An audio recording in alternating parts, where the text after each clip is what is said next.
Happy Friday. Hello. Did I just see Miss Hampton? I'm looking. I'm like, want to make sure that she's introduced. Did you see her on yet? Yeah, she is. Hey. Here. Hi. Hi, miss you. Hi, so much. everybody. How are you? Good to see you. Thanks for coming. We finally made it happen, right? Yep. The schedules are just we're busy people. Yes. So thank you for being here. I'm going to once we're at 49. I think there might be actually no one emailed me that they're clinical, so everyone should be here. I'm going to pause the recording just so if someone's not here, they'll be able to hear this part. So the final is not to confuse you. It's just like when we had our midterm test that I think it was 40 questions, 50 questions, something like that. It's straightforward questions and stuff that we go over and over and over. And I noticed probably in the last 3 weeks, we haven't gone over just some general terms. So we're going to do that today. We are going to introduce bipolar disorder today because that's kind of the main topic.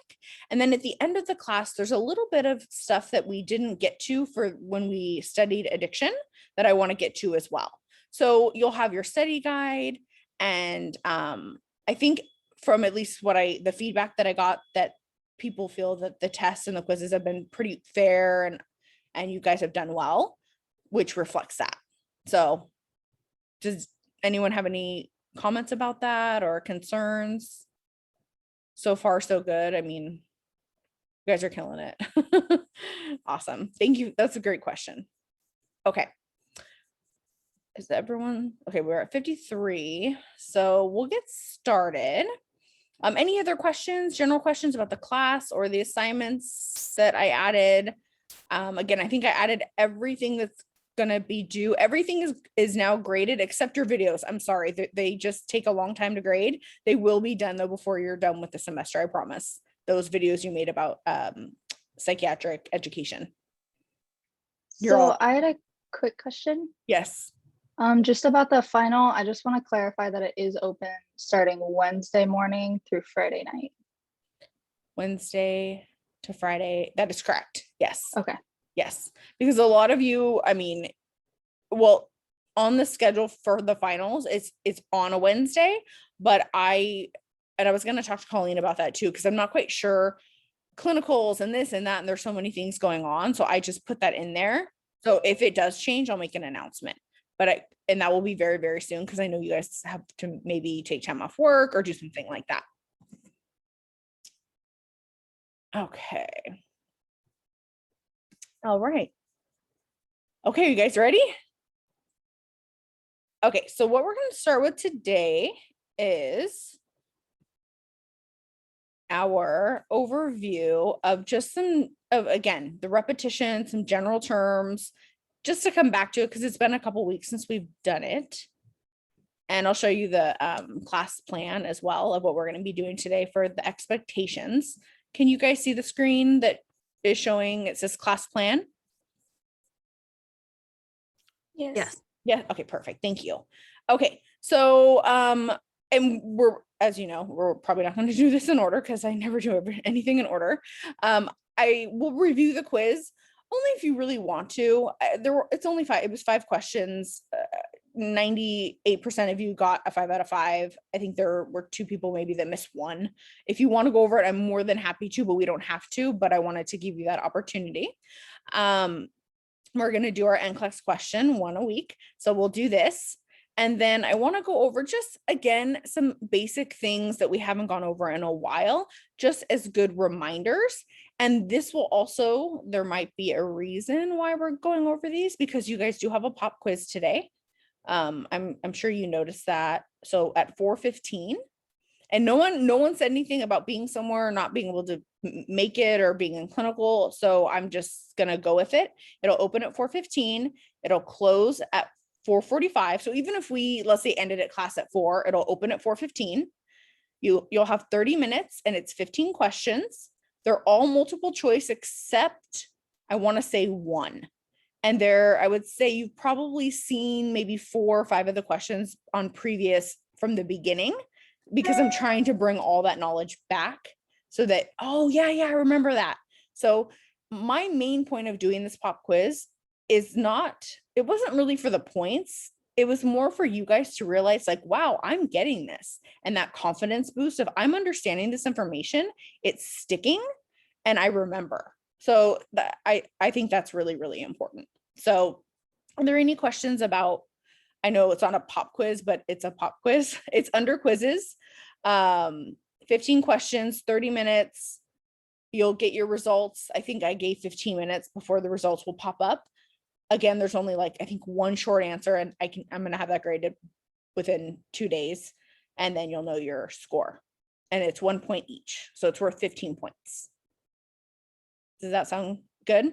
Or even if it doesn't, you're all willing to do it?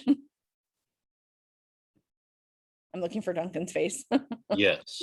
I'm just looking for your face. Just a smile. Okay. All right. So sorry, I have something in my eye. I don't know what's happening lately. I think it's allergy season or something. I'm just like tearing up. I'm not crying. Except the last day I probably will. Just pre-warning you. That will probably happen. Our last day. You guys won't. You'll be crying tears of joy of having some time off. I'll be crying because I'll miss you. Okay, so let's start off with an NCLEX question. I am going to choose, how about Melanie, can you just read the question? Don't read the options 1, 2, 3, 4, just the question. Sure. Despite repeated interventions in the psychiatric unit, a new client's behavior escalates to verbal abuse. The new client begins to physically threaten other clients in the recreation room. Which action by the nurse is best? Perfect. Thank you. And hopefully this is making more sense now, because I think everybody, unfortunately, Melanie, I know you're one of them, are not in clinical yet. You will be with me.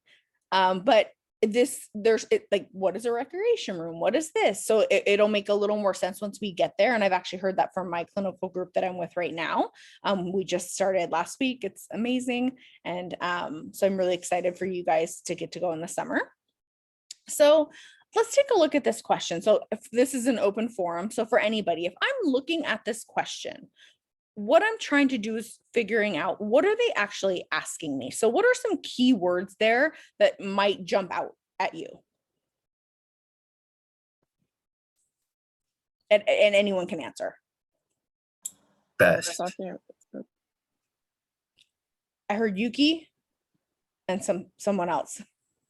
Oh, Joseph said the best would be the answer, but I would also say that maybe physically threatened would be an important cue, because it's talking about safety. And both of those things actually they go together. Perfect. Excellent job, guys. So what is the best thing that you're going to do in order to, and remember, what is the NCLEX about? Safety. That is literally what the NCLEX is about. Keeping people safe. That is our job as a nurse, and working for Kaplan, that is like the cornerstone of it. So best, yes. And the Yuki, what did you say about the did you say the escalation and the physical threaten, correct? Or physically threaten? Yeah, physically threatened. I would suggest that's a safety issue. Exactly. So the interesting thing about this question is many people tend to get it wrong. And that's why I chose it specifically, because I want to be able to explain to you. And again, in my opinion, mental health questions tend to be, even with myself doing this as long as I've done it, tend to be, they're tricky. They're really tricky. And so I agree. So I look at this question and I'm seeing that somebody is, despite repeated interventions. So when we say interventions, we're usually talking de-escalation, right? So somebody is, one of our patients is, they're not having a good day. They're having a rough time. Maybe they're having a psychotic moment. Maybe they're having which would be hallucination, delusion, illusion. They're having a tough time. Or it could be they're just mad. Something happened. They got an extension, and we'll review again, but maybe they got put on a 5250 and they want to go home. So, but unfortunately we weren't able to de-escalate the situation. And this new client, and that's a key word too, new. So we don't really know this client, even though any population, somebody can be what's that word? You don't know what they're going to do if you don't know them. But this is a psychiatric population, which can make it even potentially a little bit more dangerous. So this is a new client. I don't really know their behaviors, their ups and downs, their the ins and outs of their behaviors. And now I'm seeing behavior escalation to verbal abuse. That's very important. So verbal abuse, it's still not good because that's showing that that person's escalating. And now it can turn into what? Now the new client begins to physically threaten. And that's what Yuki said. So if someone's starting to physically threaten, I'm going to be on alert because now everybody else in that recreation room, including potentially the staff, can be at risk and in jeopardy for their safety, correct? And I want to make sure everybody in that room is safe. So what am I going to do that is going to be best for everyone? So I'll read the questions or the answers, and then if somebody want to go through them and tell me what they think the answer is and why. And it can't be Yuki. I can do it. Okay, thank you. Oh, wait, do I read all the options? Please. Okay, number 1 is call the client's family to the hospital. Why would we not do that?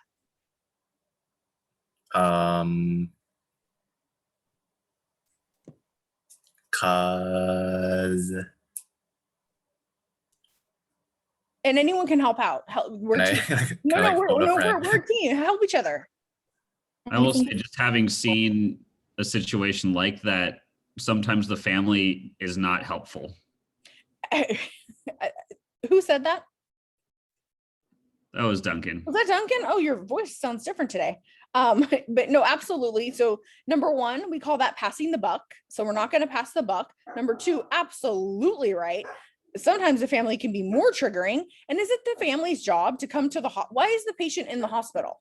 To be cared for by professional, social workers, physicians, nurses, to be able to help them. So it's not their job to do that. So again, I don't like to immediately just cross out answers, but I'm not liking that answer. So we'll kind of probably not going to be that one. So excellent. Good job. Okay. Number 2. Number 2 is explore the cause of the client's anger with the other clients. I don't think it's this one because you should probably do that in private, not immediately. And also, if you do it in front of other clients, they can have more escalation, like you did this. No, I didn't, stuff like that. That is the first time ever anyone has. That is excellent because that can get everyone else going, right? And fighting and beautiful. No one has ever given that reaction before to this question. It usually has to do with HIPAA, which is true too. I mean, depending on how far you go, but you're absolutely right.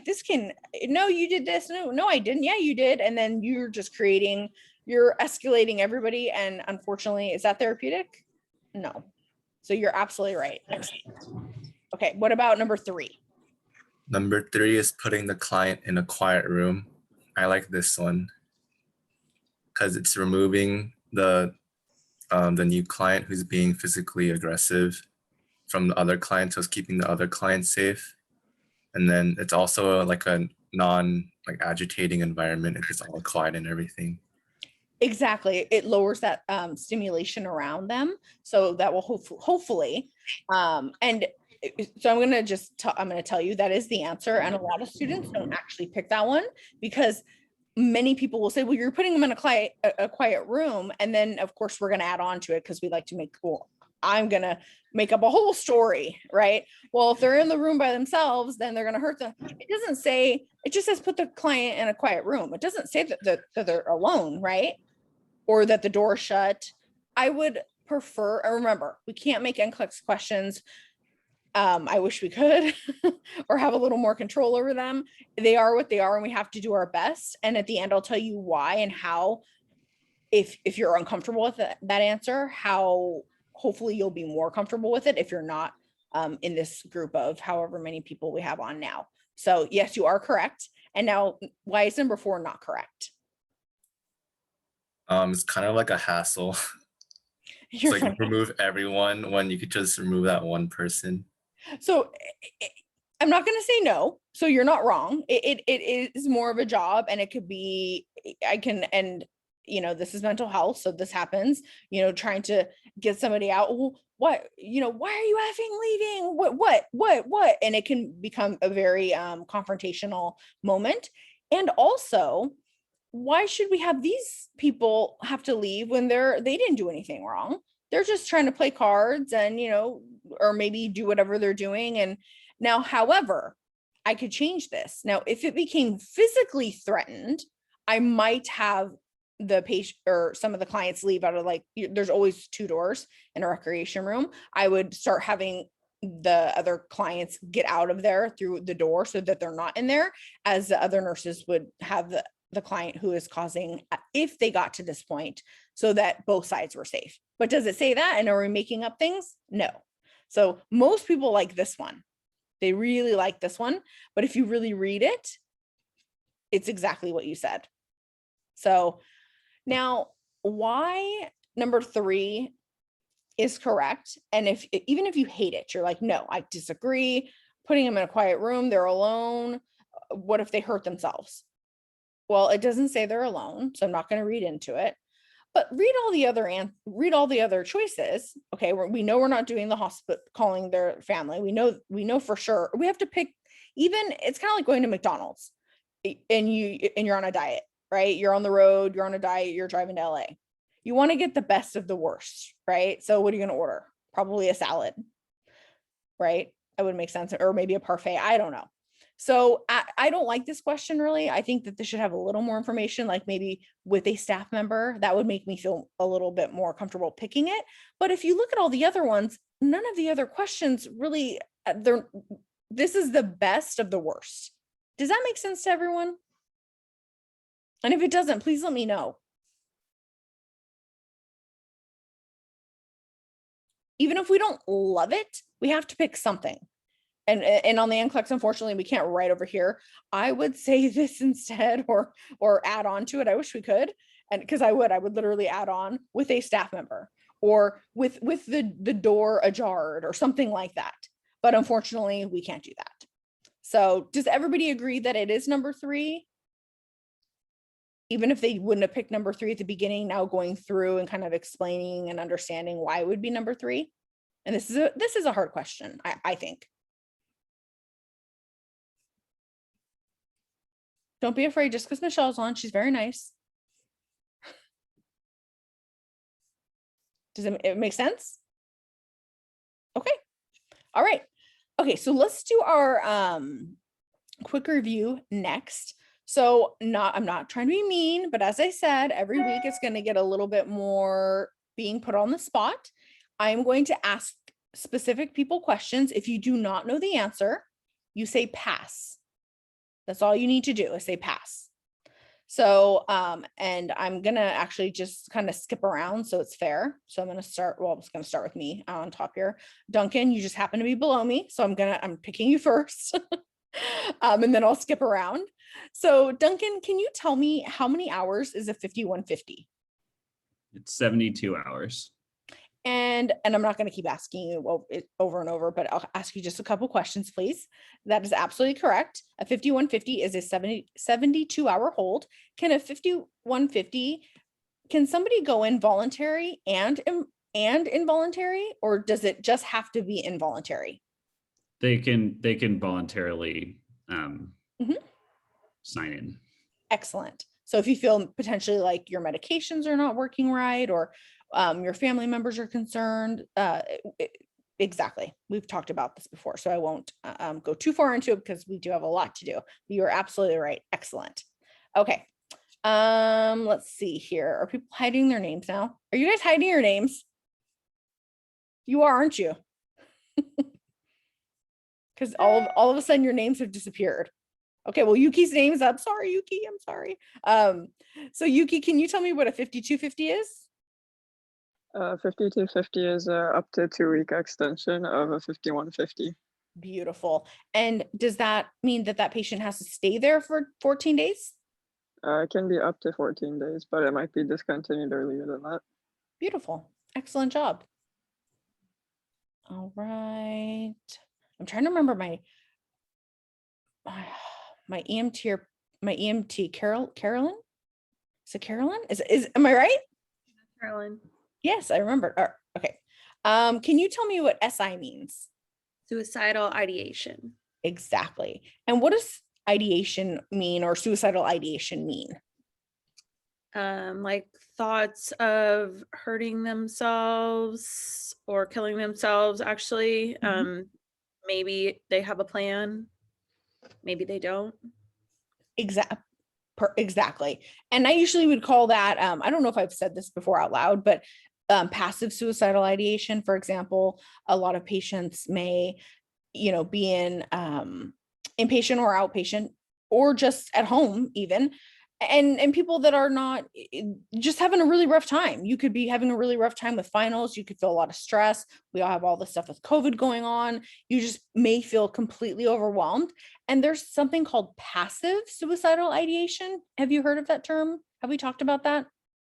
I just want to throw it in since we're on the topic. So passive suicidal ideation is more of, do you know when you're, well, hopefully not, but if you're driving down the road and you're driving and you're super stressed, you have all this stuff going on, and you're passively kind of thinking about just driving your car off the cliff.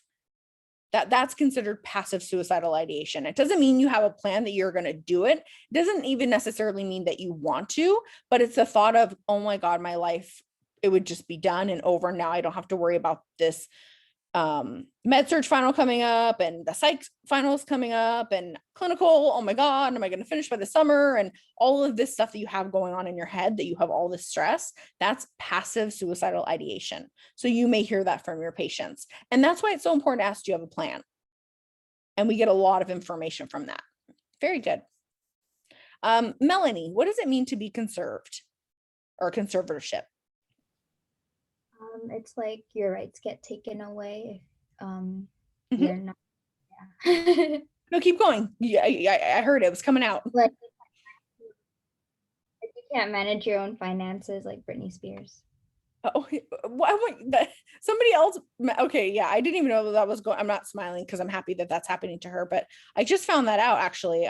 In clinical, somebody used that as the example, but no, that's absolutely correct. Unfortunately, you're not able. It's legal, so it's done through the court system, and it's done to really protect, right? A judge is involved, and we want to protect our population. This is usually, not always, but the two things that I always connect it with is usually those that are elderly and can definitely be taken advantage of their finances, or because they can't make their own decisions. Not all elderly. I'm talking dementia. And then those in the psychiatric population, sometimes they're put on short short conservatorships, and I'm totally blanking on what it's called in this moment, but it starts with a T, but they're short just because for that moment they're having psychosis and they're not able to do what they need to do. But then once they're medicated and feeling better, then they can, and you can actually be taken off of the conservatorship. It's called temporary conservatorship. It can be called temporary, but there's like this special term, and I'm just having a moment of humanness. No, don't leave. Don't leave.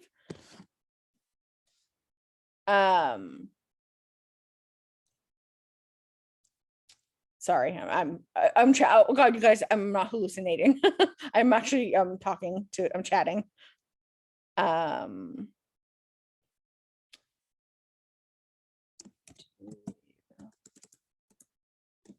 Do you have 2 more minutes? She may have already left me.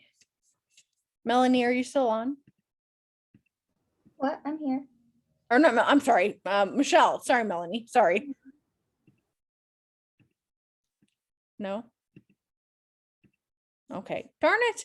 I wanted to go through the whole, the plan for today, because it shows one of my personal thing that I think maybe you don't, I do, that I think I do well, is that I break things up and I do more than just one thing. That's not just, we're just going to talk about Wellbutrin, and we're just going to do this or that or whatnot. And we're doing I think you guys are, oh my God, I cannot wait to show you this clip from a movie called, has anyone seen the movie Call Me Crazy? No. So first and foremost, it's a fabulous movie. I just saw it for the first time in my psych rotation that I'm teaching now at Mission College. It started 2 days ago. You can rent it. I bought it on Amazon for $12. I don't know if you can rent it. Either way, if you can afford it or whatnot, you'll see 20 minutes of it, because obviously we're talking about bipolar today. That's kind of bipolar is very difficult. I'm just gonna, as far as and I'm not saying that that in a negative way if you have bipolar disorder, but it's a very difficult, in my opinion, diagnosis to explain. So again, we're not leaving psychiatrists or bipolar experts. So I want to keep it simple. And I think I found a way to do it after finally all of these years. And you guys can tell me and let me know. So I'm going to continue checking my chats. Are you in protection? Okay. Are there protections for people being? Is there protections? There are laws. Is that I'm reading the chat as far as being conserved. So there are laws that keep people safe. I think is that what you're referring to? Sorry, I didn't word that right. But Sorry, I was confused. Sorry. like, is there something in place where they have to like someone has to refile that they need to be conserved after a certain amount of years? Like once you're conserved, how do you like be like, okay, I'm done now? So it's usually what will happen is the patient themselves, and sometimes this happens too quick, and will say, I don't want to be conserved anymore. I want to go in front of the judge. And so that's they're right. They can do that. So they'll go in front of the judge, and usually depending on the population, and I'm not just honing in on those that have schizophrenia, but just with my experience at Crestwood, that happened a lot. And then they would usually lose. I don't like that word. They would usually not win the case and not be able to get off of being conserved. And then whoever was, we learn about borderline? Yes, borderline personalities next week, guys. I got you. That one's the most cumbersome, so I waited till last, of course. It's the most interesting, I think. That's why I kept it to the end. But yeah, so you go in front of the judge, you basically, they ask you certain questions, and right now it's through Zoom, and they decide, and sometimes people, they'll be taken off, and they usually will have someone with them as a representative, if you will. Are they taking their medications? Can you give me a synopsis on their progress, that sort of thing? And then the judge makes the decision if they can be taken on or need to be kept on. And they can continue, not every day. And to be completely honest, I don't know the laws or the amount of time you have to wait in between. That I don't know, but I know that they are allowed to do that, which is good, right? Because otherwise that would be like, well, what if I'm better or doing better, and then now I'm on conservatorship for the rest of my life because I had one psychotic break? That's not fair, right? That's a great question. Did that help? Yeah, I was just wondering also with Britney Spears. Yes. Is she okay? I mean, I don't know her obviously, but is she doing okay? And what happened? I don't know. What I've heard is like she had that whole, mental break, and then she's not in charge of like anything in her life anymore. I think her dad's in charge, but Yeah. I'm not. Her dad, yeah, that I heard from oh, you guys don't know her, she's fifth semester, or you may, but she's in fifth. Yeah, she's so funny. I actually asked her, she was the one person I asked the question in post-conference, something about bipolar disorder, or no, about being conserved. Does anyone know about what being conserved is? And she said Britney Spears. And I was like, what? Because I was like, is she kidding? Like, what, because I had no idea. So I thought she meant being conserved was being Britney Spears. So anyway, we had a good laugh. But you're absolutely right. So her dad, and can you imagine if you have millions and millions and millions of dollars and your faculties, if you will, are not functioning in the normal way of your baseline is, you don't, I mean, maybe not in that moment, she won't understand or be able to wrap her head around it, but I would be so happy once this hopefully clears out that someone else had my finances and children or whatever it may be under the care of somebody that can actually have a better frame of mind. Does that, right? Wouldn't you? I definitely would. Yeah, but I also heard her dad was not the best person either. So I don't think it was a great situation all around. Ooh, yeah. There's like a free Britney movement going on. Oh my God, you guys. We should watch, okay, we should watch that. I'm kidding. But poor thing. And can you, I mean, I can see how she could have had, I mean, this is not her first nervous breakdown, but hey, this is mental health. We'll talk about it. Can you see why a lot of people who become stars, especially as children, do we not see them on the news all the time? Nervous breakdown, drug overdose, suicide. There's so much pressure. There's so much in being perfect, this, that. Do you not think that puts toxins in your brain? Having depression, mania, any sort of mental health disorder in your brain actually over time will release toxins. I actually just learned this today. And I have, you guys know, I have no problem saying it. I see a therapist and a psychiatrist because I want to stay as mentally healthy as I can, because I deal with a lot of very, very, very difficult, sad things that I hear. And my psychiatrist told me today, because I told her I was doing this lecture, and she's like, oh, make sure you mention, when we were talking about hypomania specifically, and we'll talk about it, but hypomania, that's a great feeling. We love feeling hypomanic, most people, because we can do everything, get everything done. Manic, no. Hypomania, yes, and I'll explain that later. But over time, if you don't treat it, it's releasing these toxins in your brain, and over time it can lead to dementia.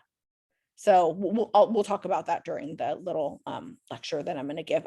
The lecture I'm giving, honestly, is not that long. It's more I want you to see it, that the depiction in the video, it's an actual movie. Oh my God, it is the perfect depiction. And then hopefully you guys watch Katie Morton explain it, but depending on timing, we may watch it. It's 10 minutes, but I can explain it too. I don't have the whiteboard, but I can explain it. She does, you know, that thing that she was squiggling on. Hopefully you watched it. You did homework on it, or maybe you looked at it. I hope. I have one more question on the conservative thing. Yeah. How deep does it go? Because some of the stuff I was reading online, it was like she doesn't even have control of like her own sex life, but it's the internet, so I don't know. I'm pretty sure she's married with kids. Yeah, that she's fighting to get it back, like all of her rights back.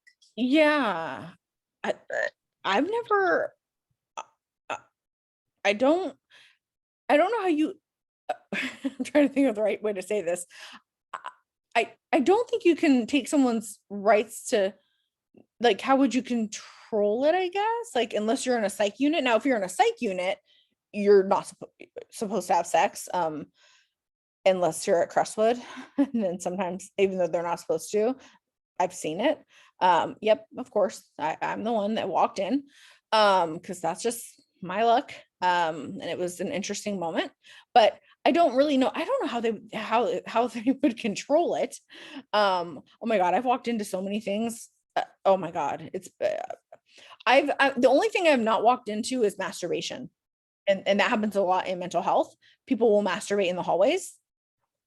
And the staff, yeah, they'll say, okay, go in your room, but it's a very kind of normal thing.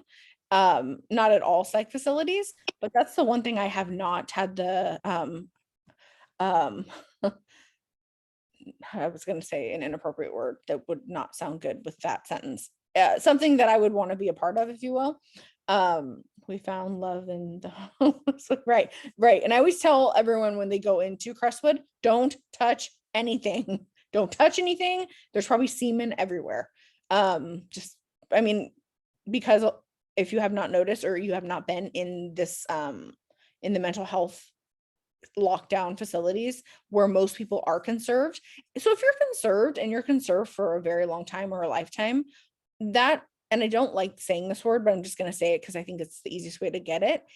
That's a true sickness. There, that you, I mean, you're very ill, and doesn't mean you're not a person. Doesn't mean that you can't live some sort of a, you know, productive, even if you have to live in a psych facility forever. It doesn't mean that life has to be awful. I hope, and I mean that would be my hope for everybody. But a lot of the times there's a lot of sexual tendencies that come along with certain diagnoses, and it's uncontrollable. It's not usually meant to do it on purpose, like I want to offend you. It's just, it's like being, so it's like sleepwalking. Would I get mad at you if you slept walked and then like started screaming because you got scared? I mean, I probably would be irritated because you woke me up, but I'm not mad at you because you started sleepwalking. You couldn't help that, right? Or would I get mad at you if you had a nightmare and woke up screaming? That kind of thing. Probably not the best examples, but I think you guys get what I'm trying to say. So has anyone gotten assaulted or touched yet? I got my butt grabbed by a dementia patient before. Oh yeah, oh yeah. And he didn't speak English, so I couldn't tell him to stop either. Oh my God, Yuki. I had a student, she was about this big, tiny, not really, but just tiny little thing, sweet as can be. And the patient, everyone went after her because she was just like, so, you know, sweet. And he grabbed her butt and then said, come sit right here, like on his lap. And I'm like, come here, to the student. I'm like, get over here. Anybody get hit on yet? Boobs or breast grabbed? No one? Duncan, your breasts haven't been grabbed? No, but I got hit on in the gyro rotation, so that was fun. I'm laughing in all good fun because I mean, what are you gonna do, right? It's a little different. It definitely. Brian, no, it's going okay. It's going good. I'm having a good time. Oh, good. I'm glad. In a nursing home, one of my friends or like coworkers, she was taking care of this guy with a catheter, and he had the balls to say "kiss it" to her. What'd she say? She said no, thank you. Oh, good. Okay. Good. So I probably would have said something much more inappropriate. Good with CNA or nurse? CNA. Good CNA. Good CNA. Oh Lord. Our first day, and I won't keep this long, but our first day at clinical this time with fifth semester, we had a 14-year-old female scream for 2 hours straight. 2 hours, and I actually didn't put the students on the unit, and of course it's their first day and they're like, oh my God. And then this so stuff went down with that.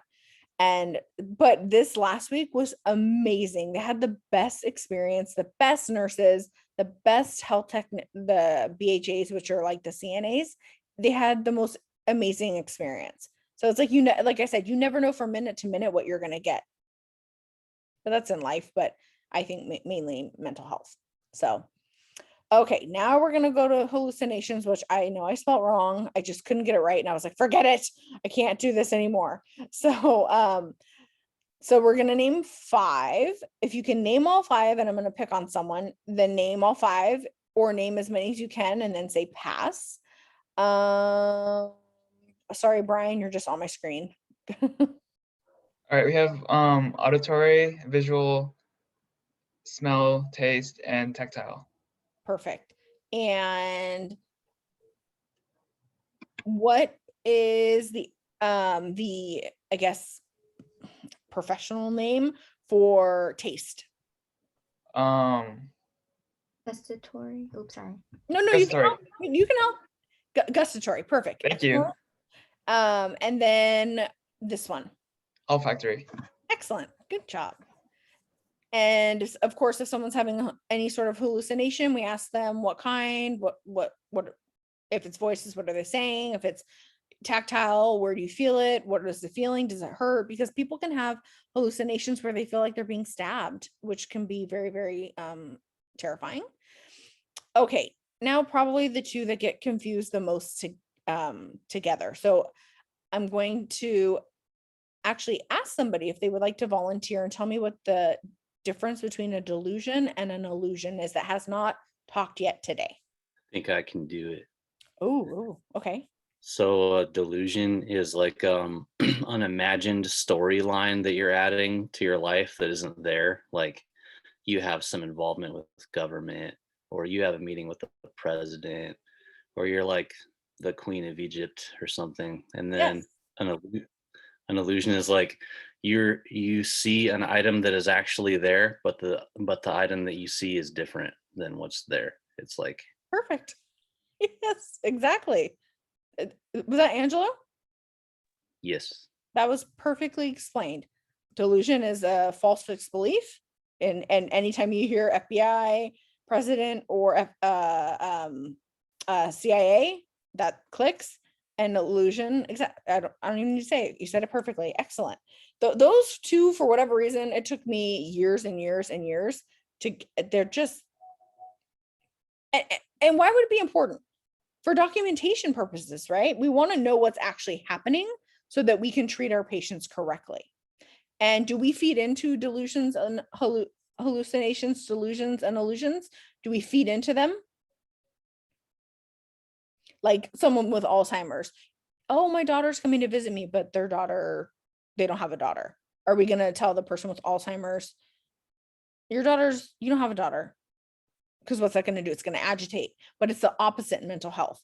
Now, I'm not going to say to the person who's having a delusion, this actually just happened. Oh my God, the student, poor student, her first interaction with a patient last week. And I'm not laughing at her. Yes, I am actually, because she's hysterical in the way she explained it. I walked straight up to her and said, so President Trump just texted me. So, and he told me that we need to turn the TV on because he's going to be talking to me and I need to hear what he has to say because we're going to have a meeting. So immediately she knew, and she said it to the group, he was having a delusion. And I said, so what would you do? And she said, well, I didn't want to dismiss him. She did fabulous. I didn't want to dismiss him, which is important, right? You don't want to, obviously you don't want to be confrontational. Like you don't, first of all, I'd be like, what's his number? No, you don't want to say that either. But A, you don't want to say that. B, you don't want to say Donald Trump didn't text you. Turn the damn TV on for him. Say, okay, I can turn the TV on for you. That's not a problem. But I'm done. That's it. I would not continue the conversation about the delusion from there. I would distract and change the subject. Or if I wasn't busy, I may say, do you mind if I sit with you? Because maybe I can get more information from my patient. And if you have the time, that'd be awesome, right? So does that make sense? Not feeding into it. You don't have to be mean. Or if someone was having an illusion, I think I said this before about the cat. Oh, this is Fluffy. Or this is my cat. Oh, what's your cat's name? Fluffy. Oh, nice. I like that name. Oh, did you have dinner? Is it coming up dinner time? Oh, it is. Can I join you in the cafeteria? And boom, you just distract and change the subject. Because you don't want to feed into it because that can actually make it much worse. I actually had Satan and God on the same unit. That's who they referred to themselves. Of course, we were trying to leave. We're standing on the unit. And a gentleman walks up to me and he's big, he's tall, he's so tall. And he said, do you believe in the word? And I've got 4 students. We're just trying to leave, right? And they're standing next to me. And I'm like, fuck. Because I already know what that means. You don't want to talk about politics. You don't want to talk about religion. There's certain things you don't want to like get into usually a conversation when somebody is not in is having delusions and hallucinate, all of that is having a psychotic or psychosis. And so what did I do? I used therapeutic communication. I said, oh, the word of what? Because I didn't want to assume, right? because maybe I don't know what I know what he meant, but I was like, please just make this conversation go somewhere else. So I said the word of what? He said the word of God. That's in that moment, I'm not gonna lie to you. I was a little that is the first time in a long time I've been a little bit scared because I could see the BHA, who is like the CNA on the unit, looking over because this guy is actually pretty dangerous. I don't know him from anyone. So I had already kind of positioned myself to get ready just in case. And Satan was behind him. And Satan started getting riled up. God's asking me, 4 students are standing here. Satan is starting to yell at the students, isn't this injustice? Isn't this injustice? God's getting mad. And I don't remember exactly what how I responded because I didn't want him to put me, he could have tried to have been tricking me. Because maybe he doesn't believe in the word, but he's trying to see if I do so that he could kill me. I don't know. But before I even had a moment to answer, his whatever they had, I guess, given him for sleep, he almost fell down. I caught him, kind of. Thank God there was someone standing right next to us, so he caught him as well. And then we took him to bed. He wanted to be tucked in. I'll tuck you in. It's fine. That's appropriate. Tucked him in. I was not in the room alone. And he's like, I need God. So he actually did mean, he's religious. And I said, and I hoping to comfort him, I said, your Bible's right here. Would you like to hold it? It's right here. And he said, yes, please. And he said, thank you so much. And he kind of grabbed my hand and he looked like right into my eyes, almost started crying. It's just those little moments that you help somebody that it just, yeah, anyhow. So yeah, we met, it just, oh my God. And that was the day of the screaming. So you can hear the screaming on the other unit. We have Satan, we have God, we've got, it was a very interesting first day. Let's just put it that way. I'm like, these guys aren't coming back. These kids are like, gonna be like, can we get switched to a different location, please? But now they're comfortable. They're told, I actually give them the keys and I let them go. Like, it's pretty, it's awesome. Okay. Sorry. They're doing so well. Okay. Let's see. Oh, I get it. When your picture's on, that's when I can't see your name. Okay, that makes sense. Okay, Samantha, what book do we use to diagnose mental health diagnoses? DSM-5. Yes. I thought you said yes, I'm fine. I'm like, I'm glad. But yes, DSM-5. Very good. Yes. Someone had a good question in the chat. Oh, let me pull that down. How do you manage painful it depends. So this has happened actually several times when people are coming off of drugs, meaning addiction in facilities that I've worked in. And in my facilities or where I've worked, usually it's controlled with medication. So sedatives, so maybe benzodiazepines, Seroquel, so antipsychotics, Haldol, Risperidol, just to help bring down that sensory. Because remember, those all work on the central nervous system, right? So if somebody, that was a question, right? Tactile? Is that the question? Yes. Exactly. So that would usually be how we would help in the moment. Now, if it's long term, so I had you guys watched a video. Do you remember? It was probably not. It was a long time ago. And it was a girl doing a TED Talk and she had one of her hallucinations would stab her. Bless you, Claire. You just happened to be right on my screen. And so usually it's antipsychotics or sedatives, which is also a sedative. But when I mean sedative, it can also be like a benzodiazepine, just to knock them out. Now, if it's a continual thing, we would put someone on antipsychotics probably. I wouldn't put them on Haldol for a long time just because it tends to have more side effects. I'd probably put them something on like Zyprexa and then do therapy and hopefully be able to help with cognitive behavioral therapy, which we have a lecture on therapy as well. I think actually that one I think is next week, which can help change the way somebody is thinking about a certain activity, if you will. So it's usually medication based, and it can be hard. And to be quite honest, I don't see it that often. So that's good. It's not super, super common. Have you guys seen it? No? Okay, good. That makes me happy. Good question. You guys are on, like, did you guys like sleep well or something? You have really, really good questions today. I mean, every day, but today's like really outside the box. Really good. Okay. How about Brenna? What does the term affect mean when it comes to body language?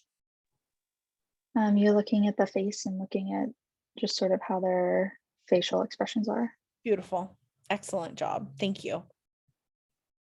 All right. Mitch, what is psychosis? It's a detachment from reality. Excellent. I love it, you guys. You see? You remember? Vernell, are you here? Hi.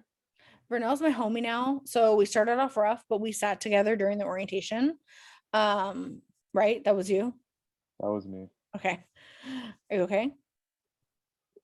Yeah. Oh, okay. Well, we'll make this quick. He's very nice if you have not met him in person. What am I trying to say? Oh, so Parkinsonism, when which neurotransmitter is low? What medication can help with Parkinsonism? Sorry? I'm sorry. What was that? So if you have too much, let's say you have schizophrenia and we give you a medication, an antipsychotic to lower the amount of dopamine, and we lowered your dopamine too much, what's a medication that can help with the symptoms that we might see, like the rolling tongue, tremors? Abilify. Think of another one. It's one of my favorite medications. It was on, I think Jensen. you got it. Excellent. Perfect. Thank you. Okay. Crystal, what neurotransmitter is most closely related to schizophrenia and addiction? They're the same one. Dopamine. You got it. All right. Now just a few other questions. Grace, what does off-label mean? It's the usage of a medication for something other than its intended purpose. Exactly. And what is the actual classification of Benadryl? An antihistamine. It sure is. And what do we use it for off-label? Off-label, it's, I believe, for sleep You got and something else, but I don't remember what it was. It can be for nausea, but if you don't remember that, that's the big one. Very good job. I'm hoping now I'm not like recalling on people. Michelle, gabapentin, what is the actual classification? It's an Which one? gabapentin. No, which Michelle? Oh, sorry. I'm sorry. Okay, it's one of us. There's two. Michelle Lamb. Okay, anticonvulsant. You got it. Anticonvulsant, anti-seizure. I don't care as long as you, they're both right. Perfect. And what are one or two reasons it can be used off-label? Insomnia. Yep. Anxiety. Beautiful. Excellent job. All right. I hope I say the same. Yeah, it's Alyssa, right? Yeah. Okay. It's just spelled. Oh wait, yeah. are you talking about Elisa? Oh God.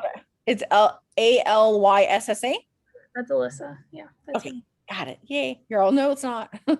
Can you please tell me, so SSRI stands for selective serotonin reuptake inhibitor. So what neurotransmitter is it interacting with?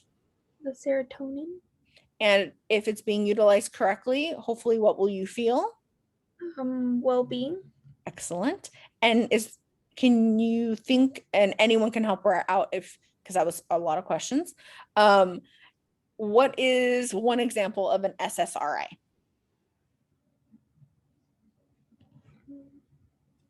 Zoloft. Yeah, no, you're right. Zoloft, Prozac. I'm just going to name a couple. Zoloft, Prozac, Lexapro, citalopram. There you go. Excellent job. Good. All right. Is there only one, Jasmine? No, there's two. Doesn't one have a Z? And one has an S? Or is that, no, that's my other school? Yeah, there's two Jasmines. One has an S and one has a Z. Okay, I'll take the S only because she's on my screen. So is Jasmine S, that was you talking. So SNRI is selective serotonin norepinephrine reuptake inhibitor. So we know that serotonin helps with well-being. We have not done this one in a while, but do you remember what can norepinephrine help with? Two things. Unfortunately, I forgot. Sorry. I know it's been, and that's why I said, of course, I give you this one. It's been a very long time. Can anyone help her? Energy and motivation. Energy and motivation. Very good. And there are 3 medications that we've talked about that are the main 3 SNRIs. Anyone can just spit them out. Cymbalta. Effexor. Exactly. So Cymbalta, Effexor, and Pristiq. Good job, you guys. And then Wellbutrin works on which neurotransmitter? I don't know if we went over this. Did we? Or was that my new one for the week? Anyone can answer. Only norepinephrine. Yep, norepinephrine. So I know this might be like duh, but you see, we started day 1, and I know this isn't all of them. I didn't want to, take the whole class doing this, but do you see when you have that repetition, you remember it, right? And it sticks in your head, and you can apply it to clinical, and hopefully, how's Ranjit's clinical going? Good. Good. Okay, I told him be nice to my kids. I said, you be nice to my kids, and I said, ask them if ask them questions, and if they don't know, you better tell me. Did he ask you questions and you didn't know? I'm gonna get. Yes. Yeah, a lot of them. Yeah. Did you get them right? No. They were very specific questions. Like what? What is Zydus? What? Oh, please. PTSD. Oh God. See, because he works at the VA. Ay. I told him, I'm like, he's so funny. He didn't ask anything about like SSRIs, SNRIs, conservatorship, 5150, 5250, suicidal ideation, nothing, conservatorship, nothing like that, hallucinations. We kind of like talked about it with you already, so it's like we just went over like new medications and stuff. Okay. I couldn't even pronounce half the stuff he talked about. Okay. I know, because he said something about spelling, and I'm like, how do you expect them to know how to spell it? I'm like, I can barely spell hallucination. But you didn't make me look dumb, right? No, I think you're good. I already told him, I'm like, dude, these guys are geniuses. Okay. Don't mess with them and be nice to them. So you tell me if he's not. Okay. So I think what we'll do is just do you guys want to take a 10-minute break and then come back and watch the clip of that movie? And I want you to see it's amazing. And then after the clip, we'll talk about it, because you'll see a lot of mania, a lot of depression. You'll see that back and forth in that clip. It's an actual movie. I'm just showing you a part of it. Honestly, I want to show you the whole thing, but we just don't have time. And then we'll talk a little bit about the medications, because really with bipolar, it's you go down this lane or you go down this lane for the most part. Again, keeping it simple. And then I had a guest speaker that canceled, sorry, just to talk about mental health, but that, whatever. And then we'll see what time it is. And if we have time, we might play like this for like just 15, 20 minutes, and seeing how we're doing. because really I want you guys to understand this, and that's the whole point of today is bipolar disorder. So why don't we come back at 2:47? Sound good? Deal.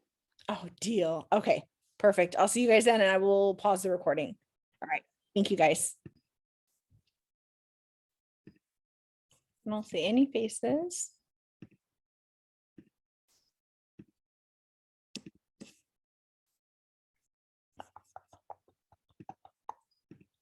Okay.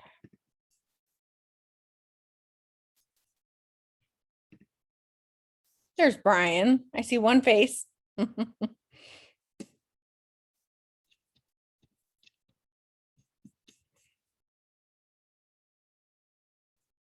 right. I'm going to get the clip set up for us for the movie.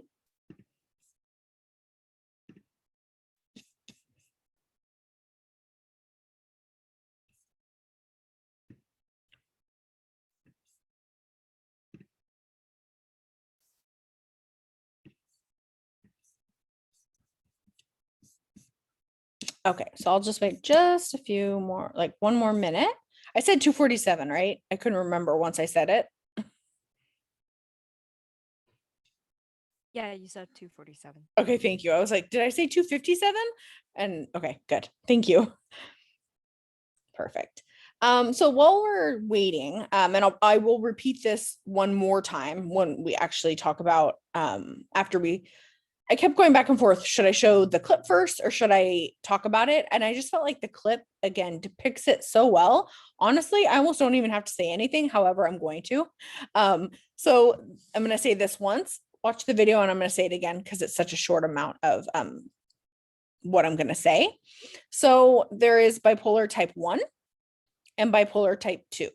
And for those of you who have read about it or have any exposure or experience with it, many know what bipolar disorder, they may know what it is, but not have a very clear depiction of what it is. And again, it must be diagnosed through the DSM-5, and you must fit a very certain criteria. And I don't have it memorized. I don't think I'll ever have it memorized, but I have the two most important things for me to remember which one is which. And it used to be called manic depressive. It's not called that anymore because that's not, as I continue to talk about it, I think it'll make more sense why we don't call it that, because that's not what it is. So this will make more sense after you watch this, and then I give a little bit more information, but this is how I remember it.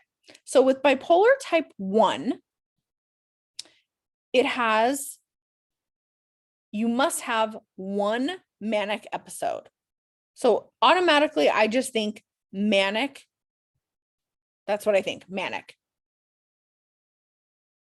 With type 2, I think that's more depressive. So that's how I personally remember it. So manic. What if the person really does go, oh, is that other one? If they really go up to mania and then down to depression and then back up, and it's really cyclical like that, is that the other kind that's not even called type 1 or 2? You are absolutely right. Yes, you watched the video, Claire. Yes, so that's cyclic. And that basically means that, so again, we all have our baseline of who like our normal behavior is. And that just means you go up and down. You don't hit depression. You don't hit full mania, because remember, there's full-blown mania and then there's hypomania. And hypo meaning below. That's kind of just that state, honestly. If you were in it, you'd probably never want to leave it because you're not high, but you feel euphoric, you're happy, you can get stuff done. It's a good feeling. Mania is extremely dangerous. You're not eating, you're not doing things. Now, what Claire's talking about is the cyclic one, and that one is not considered type 1 or type 2. So that's very good. So what's the full name again? Cyclic what? Or is it just cyclic bipolar or? That's what I call it. Cyclothymia. So is that what it's called? Because it's dysthymia. Or is because I truly don't know. I just call it cyclic bipolar disorder. I don't know what the DSM calls it, but like the actual term or the name. The girl with the whiteboard, Katie Morton, I was gonna say if we have time, I would actually like to watch it again together, only because I think it's beneficial to watch it again, because that is the best way I have ever seen anybody describe and have people actually remember it. I use it when I teach the RNs at Mission, and they do really well with it. So again, I think of type 1, we'll get deeper into it, but just as a type 1, I think you must hit 1 manic episode. Depression, you do not, or sorry, type 2, you do not have any manic episode. There's no mania. Do not hit a manic episode. You can hit hypomania, but you never have a manic episode. So however it is that you can make a mnemonic or whatnot, I have my own way, but I don't think it's helpful for most people. That's how I remember it. And I will say it again after the video too. So while we watch this clip of a video, so this is Grace. So this video, and again, if you can watch it, it's when they actually talk about the PTSD. Oh my God. And if we have time, like later in the semester, like when it's almost over, if we kind of run out of not material, but like stuff that's really important, we may just watch the whole damn thing together and not just because it's so good. Okay, so Grace is basically, we're talking about a mother who has a little girl, and there's no father in the picture. And I believe it probably had to do with the bipolar disorder. I want you guys to kind of hopefully pay attention and guess what type of bipolar disorder she has, type 1 or type 2. And just really watch the symptoms, watch how they go. And then also keep in mind something very, very important. The family. There's a little girl involved. And what role does that little girl take on for mom? So those are some of the main things I really, really, really want you to watch when you're watching the video, okay? Or pay close attention to. Okay. Everything's turned up. You guys can see it, right? We can't see your screen. It just says that you started screen sharing. Oh, sorry. I'm sorry. Why? Oh, I'm sorry, because this new computer has like a black background. I should probably change that. I get so confused. No, Grace, don't start. Okay. Stop the share. Now you guys see Crystal's name, right? Maybe. So it's right here. I'm going to share it. It says you don't see it? We just see that you're screen sharing, but nothing. It's black. And you don't see any writing like up here says call me crazy? No, it just says Amanda Knight has started screen sharing. Weird. Okay, no problem. This is nothing we can't handle. We got this. Right? Thank you. Okay. Do that. Okay, that's there. Make that big. Nope, make it small. Bring you guys back up.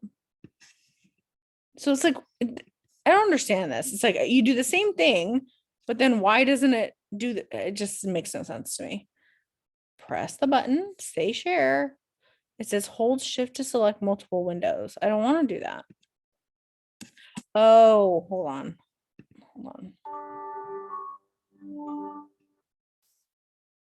Okay. And if you do see something, please tell me.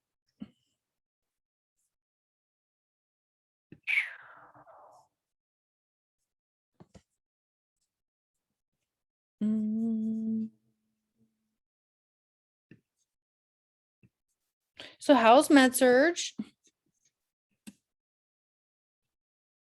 She was actually really nice today. She extended our final and our next exam. That's good. Okay, I like good news. I'm sure you guys do too. We all need some of that.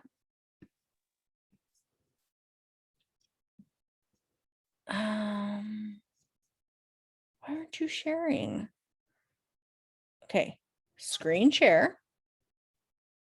You go to the movie. This should. Oh, I think I have. Okay, hold on. I think I might have figured it out. Maybe. Do you guys see it now? No. Seriously? Duncan, help. Why? I have no idea. You may need I to think you're log just- log back in or listen to somebody else. I think you're screen sharing the wrong screen. Maybe you have multiple screens open because I do. You said that your background is black, right? Yes, and it said you have multiple screens open. So maybe just shut it down and like open everything back up. Maybe just keep one screen open with Okay. whatever you can share and that'll Okay. work. Okay. Thank you. Sorry, guys. Because I try to be prepared so that I don't, and yeah, it always backfires. Okay. So what are we watching? Call Me Crazy, right?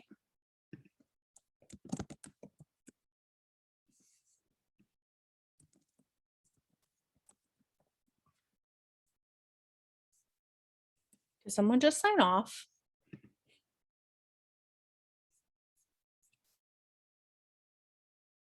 Okay. Hold on. I think that was somebody hopping back on. Okay, They might have good. gotten like kicked from the Zoom. Thank you. I'm just being fake mean. I don't know how to be mean. Well, sometimes, but okay.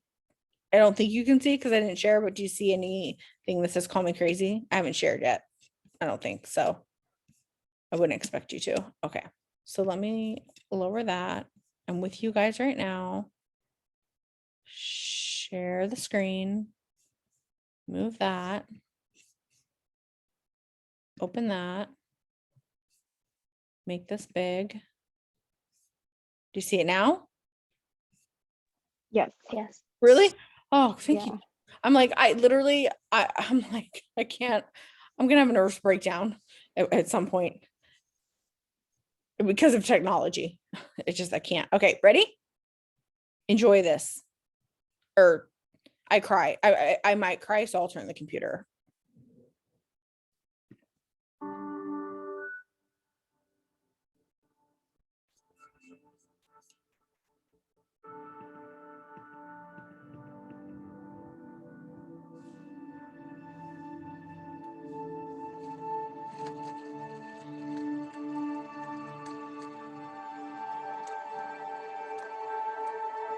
I have a secret.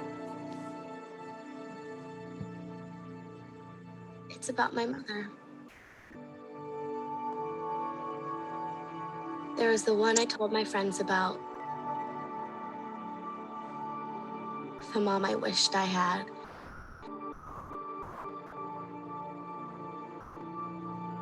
She mostly lives in my snow globe.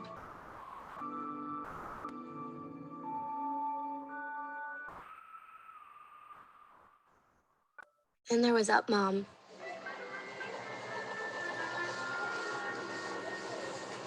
Do you see what I'm talking about? Have you ever seen anything as cute as this? Ever? Huh? Bill? Isn't my Grace the cutest girl that comes in here? Of all the girls who come in here, isn't my Grace the cutest, right? Oh my God, it's just amazing. $2.99 for fabric softener? Not a chance on your life. Do you see this, sweetheart? $2.99 for fabric softener. Look at that. $2.99 fabric softener. Who wants the fabric softener? Hello! Fabric softener. There you go. You got it. Yours. Got a hold of me? What? What? Huh? It's all right, sweetie. $2.99. Oh, sweet. It's all angel. She's the best. She's the best. She's the best. She's the best. This is the very best. The very best girl ever in the whole wide world. The prettiest, smartest, brightest, bravest. I love you. How much will you give me for? No, I'm just kidding. I'm just kidding. That's a baptism. Yes, indeed. Ooh, I'm gonna get a few of them. What, honey? What? What are you looking at, huh?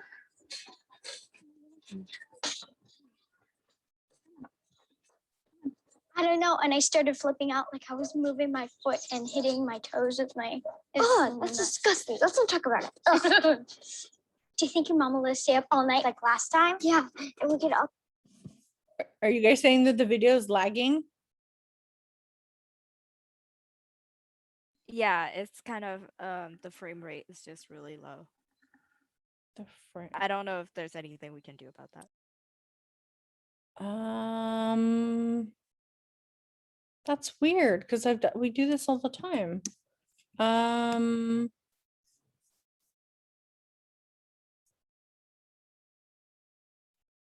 trying to think. We did this once before.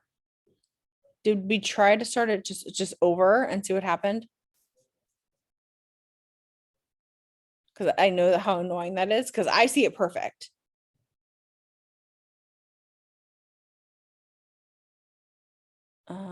I think we started over last time. And it worked, right? But with I this one, we're think so, yeah. starting like in the middle. I think that might be why, because we're starting here. Let's just try it for a second and see what happens. What's the worst that can happen? Don't worry, you guys are not, I'm not going to keep you over.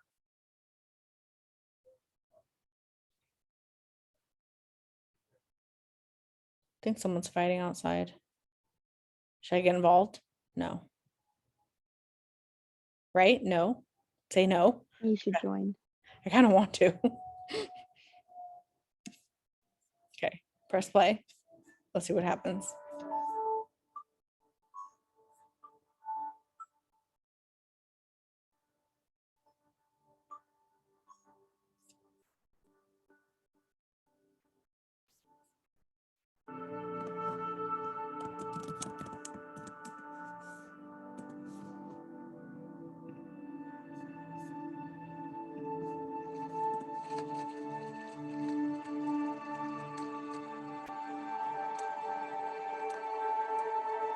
I have a secret. It's about my mother. There was the one I told my friends about. The mom I wished I had.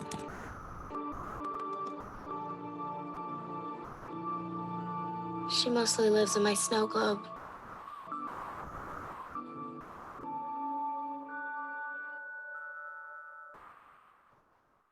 Then there was Up Mom.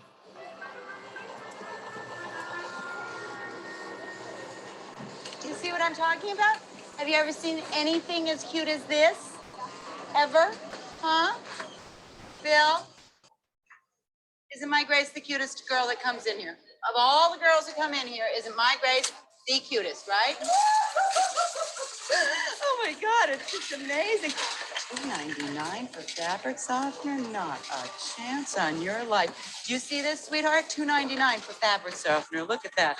$2.99 fabric softener. Who wants the fabric softener? Hello, fabric softener. There you go. You got it. Yours.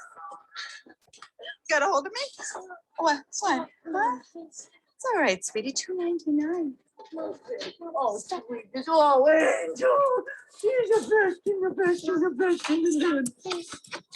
This is the very best. The very best girl ever in the whole wide world. The prettiest, smartest, brightest, bravest. I love you. How much will you give me for? No, that's a baptism. Yes, indeed. Ooh, I'm gonna get a few of them. What, honey? What? What are you looking at, huh? Come on. I don't know. And I started flipping out like I was moving my foot and hitting my toes with my. Oh, that's disgusting. Let's not talk about it. Ugh. Do you think your mom will let us stay up all night like last time? Yeah. And we could also.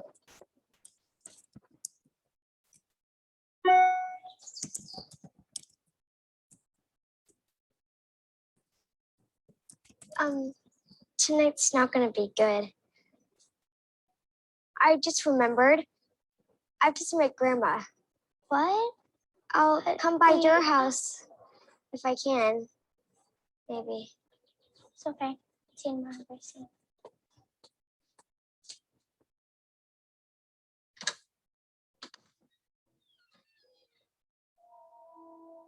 Then there was the other mom.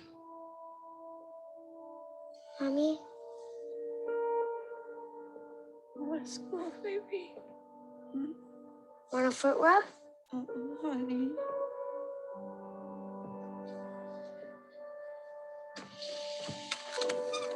What are you doing? Why did you do that? What, do you want the neighbors to see me? Is that what you want? No. You know they're gonna take me away if they see me. Sorry, Mommy. I'm so sorry.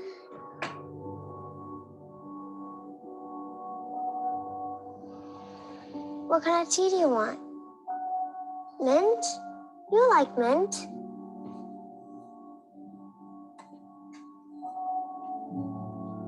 I would try anything to reach her.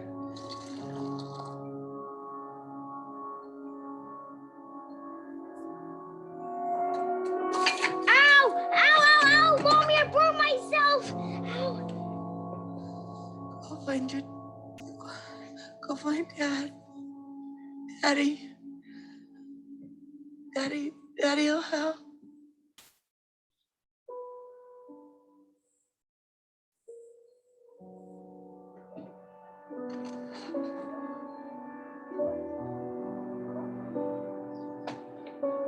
They finally gave my two moms one name. But by then, Dad was already done. And I was the one left there to keep her secret, to keep her safe. And I did. And sometimes it was great.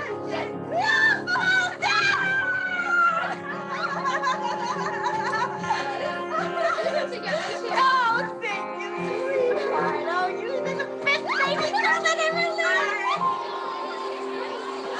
Hi, honey. Hey, sweetheart. Oh, God. Mom, what's up? Oh, nothing. We are... Stewart! Ryan Gosling! What do you think, sweetheart? You're having lunch with Ryan Gosling? Yes, I think he's a little strange looking myself, but come on, get in the car. She has not seen his abs. Totally Good fine. idea. Come on, get in the car. Don't Ryan Gosling. Come on, Grace. Really amazing. I assure you, it's just fine and dandy. He invited us. Could we maybe stop by my house? I don't really want to be wearing this when they're meeting right now. Gosh, look at us. You look fine. Schoolgirls. Hey, let's go shopping. Oh my gosh, this is amazing. Okay, Grace. Right. The coolest mom in history. Right. Oh my gosh. Wait, what did he say? Absolutely, we'll be here working all night long. And I said, oh my God, really? It's okay if we come back? He said, yeah, we're just rehearsing now. Oh. What are these? She doesn't know what they They're goldfish. I know what a goldfish is, but why do you have goldfish in your car? No, actually, what we're gonna do is we're gonna take them out to the ocean. We're gonna dump them in. That sounds Mom, amazing. set them free in the ocean, they'll die. They're freshwater fish. Okay, I hear you. I hear you, guys sweetheart. don't You are know. so smart. We'll come up with plan B. We'll come up with a really good idea. This time it won't be sort of kind of a good idea. It'll be a perfect idea. You'll love it. All right. So we're gonna look at lipstick. We're gonna look at the jewelry. We're gonna oh, shoes. You guys want to look at shoes? Yes, Okay, absolutely. Yes, yes. And color. Wait. Okay. We do like Do you wanna go in makeup here first? Can't let them over here, Okay, right? go over there. Are the goldfish coming with us? Hey, Grace,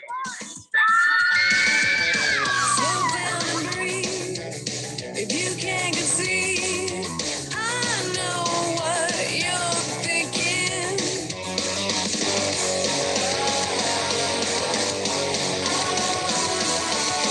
I hear that you really like those bad girls. Don't waste your time on sad girls. Don't waste your time. Why aren't you Did you take your meds? Did I take my meds? Of course I took my meds. For God's sake, Mom. It's just you don't spend money like this when you're on them. What are you saying? Nothing. It's nothing. Just having a good time with your friends? Isn't that all right? Is that okay? Just because I'm a little sick from time to time, does that mean I can't have a good time? No, that's not what I'm saying. We're all having a good time. Do you see that? Oh my God, that jacket is gorgeous. Do you see that jacket on her? It's beautiful, right? Oh my God, with the shoes. Oh my God, it's perfect. Come on, baby. Just try something on. You could try these on. You want to try these on? They're really cute. We'll get 3 of these. We'll get one for you and one for Grace. All right, let's get 3 of them. Thank you, Robin. You're awesome. Plan B, there it is, sweetheart. Right there in front of us. I knew it. I knew it. Just trust and it will come. This is insane. No, the fountain is Plan B. Robin, you're putting them in the fountain.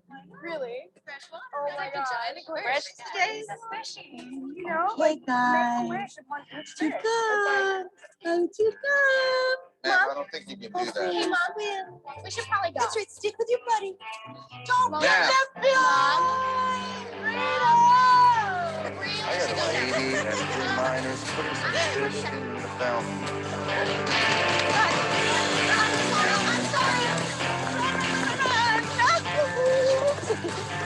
Grace, come on, get in the car. Come on. I want to go home. No. Why? I have homework. Izzy, can you please call your mom and tell her to pick us up? Us. Izzy, you're not messing this up. Ryan No, Gosling. please don't. Just please come around. I want to meet Ryan Gosling. I'm going with your mom. Yeah, baby, Ryan. Please, no. You come with me, and Grace, you can get a cab, right? Wait. You got taxi money in your Mom. pocket, right? No. Fine. I'm coming. Mwah. See? Cameron? Fresh water. You're gonna be fine. Ryan Yeah. Gosling.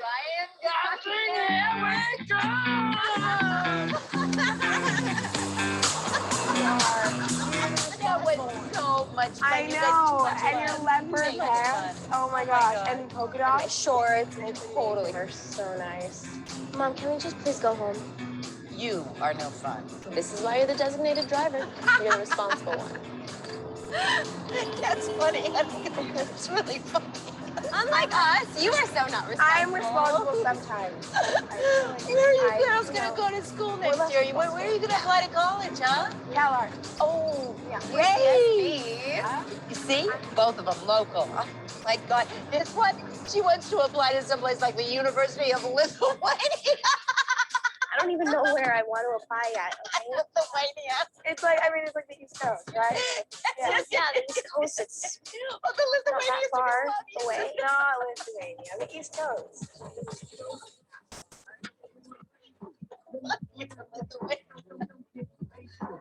Hey, you guys, we're going to see Ryan Gosling. You want to come? Huh? What are you laughing at? Totally serious. What, are you too cool for that?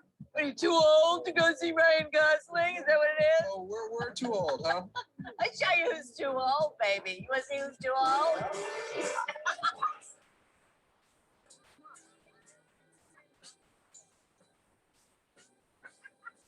Please stop it.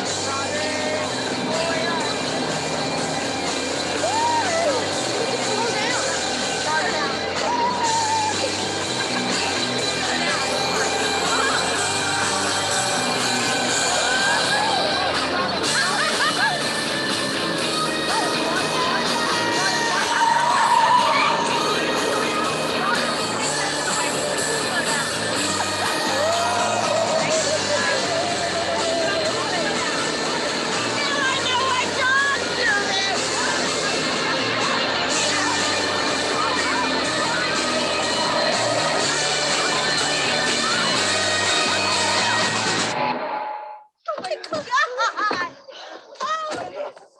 Oh, beautiful!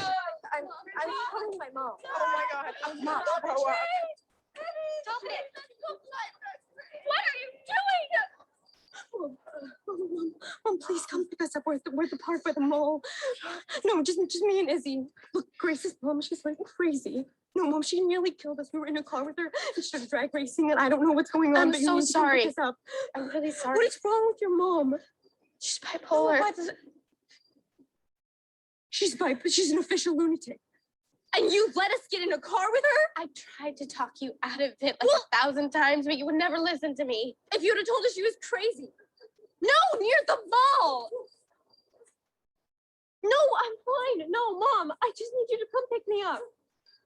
Mom, no, please, just come pick us up. Izzy, I'm so sorry to have to put you through this. Grace, it's me. I always knew that there was something different about your mom. Go. I'll deal with Olivia, okay? Mom! I'm up here, honey. How could you do this? You lied to me again. You stopped taking your medication again. Oh, I am my medicine. I hate you. I'm done. I'm so over it. I have my medicine. It's right here. It's right here. Oh, here it is. Here it is. I feel like I'm going crazy. What are you doing? There's the medicine. That's why I want to go as far away as I can. I can't save you. I can't watch you go do this over and over and over again. I can't. No. Every time that I think you're going to get better, you don't. It's too much. Wait, Mommy's coming. Mommy's coming. Oh no, look, they're all over them. I'm gonna get them. I'm gonna get all the pills. I'm gonna pick them all up. Every single one. I'm getting them all picked up. And then here, you hold them for me. I'm gonna get them, and I'm gonna take all my pills. I'm gonna take them all the time, honey, because I know I'm not a very good mommy. I wasn't a very, very good mommy at all. And now I'm gonna be so good. And I'm gonna oh my God.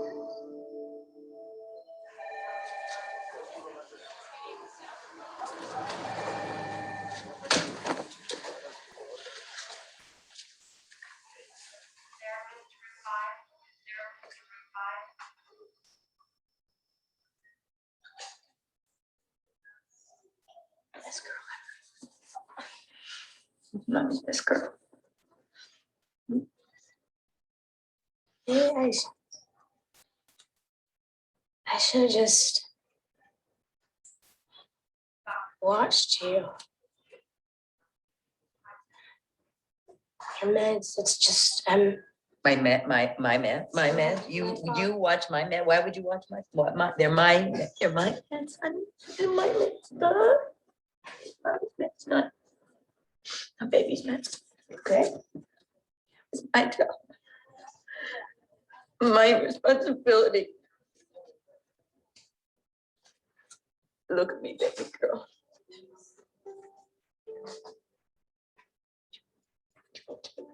Nothing wrong. Robin Jaffe?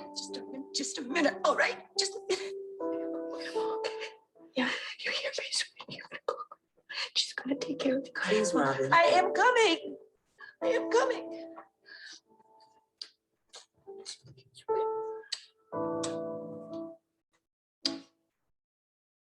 You go, okay? I'm gonna go, Grandma. Robin? She'll look after you and really soon. Say goodbye. I'm coming. I'm coming. Come on, I'm coming. What's the big deal? Here I come. I'm coming.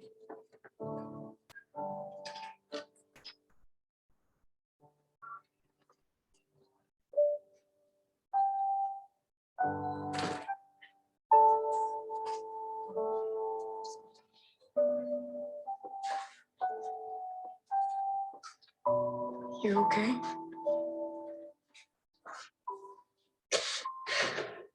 No. Don't watch this.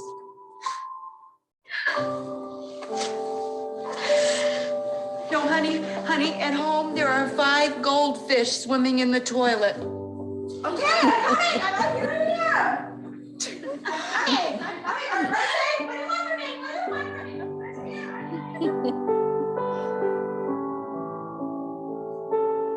And the reason I chose my mother as the hero of this college essay,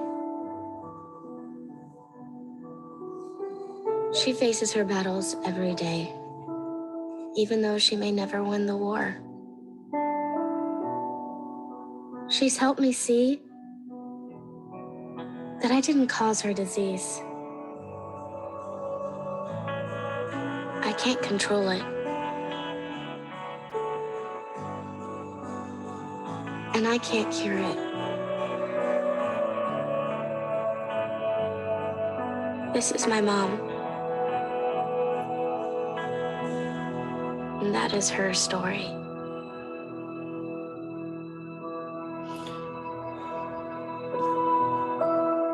And now, I'm ready to leave home. And claim my own.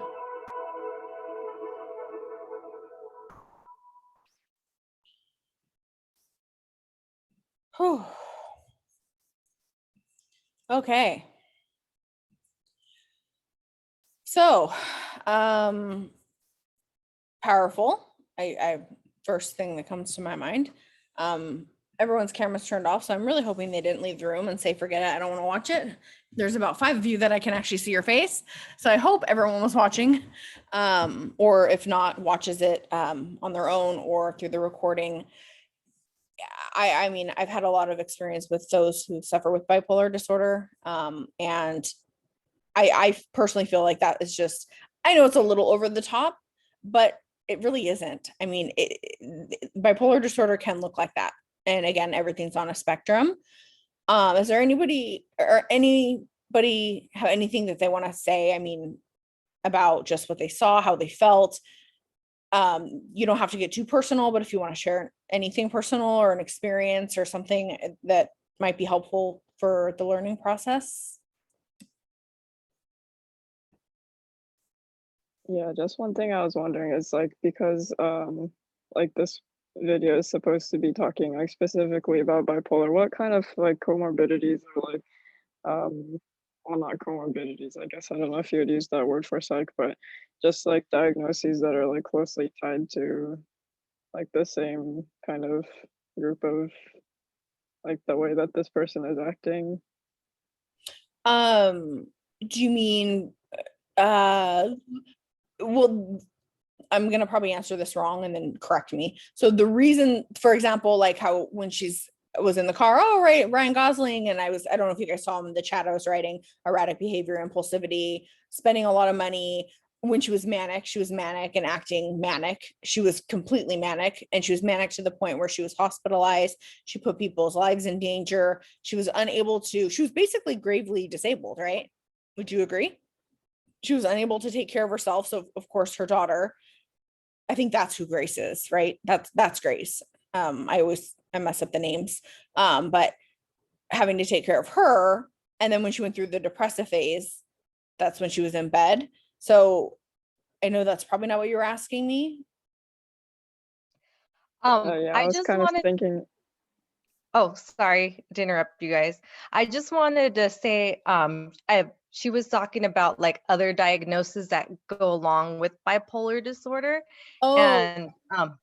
And just like sharing from personal experience, I have a family member that has been diagnosed with bipolar. I don't know if they have 1 or 2.